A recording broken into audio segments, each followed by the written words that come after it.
Միացյալ Նահանգների հետ ենք այս նախագիծը իրականացնում։ Ես նաև ասել եմ, որ մեր մյուս բոլոր գործընկերներին, ովքեր կամ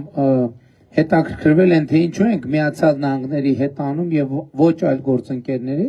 ես միշտ բոլորին ասել եմ, որ ցանկացած գործընկեր, ով կստորագրի 4 բառի տակ, ես պատրաստ եմ իրանց հետ աշխատել։ Տարածքային ամբողջականություն,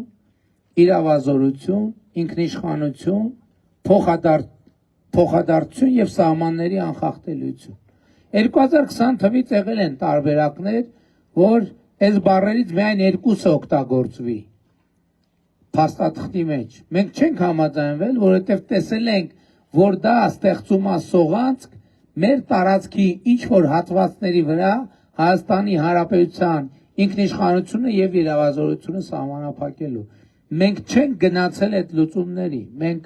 անասելի ճնշումների ենք ենթարկվել, այդ թվում ռազմական ճնշումների ենք ենթարկվել, էսկալացիոն ճնշումների ենք ենթարկվել, բայց մենք մեր երկրի շահը մի միլիմետր անգամ չենք զիջել եւ մենք հասել ենք արդյունքի եւ այսօր այդ նախագիծը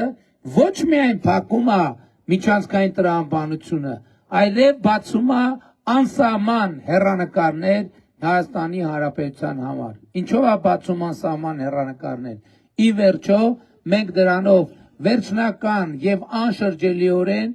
հաղթահարում ենք Հայաստանի Հանրապետության շրջափակումը եւ Հայաստանի Հանրապետությունը կոնֆլիկտի փակուղուց վեր է ածվում խաղաղության խաչմերուկի։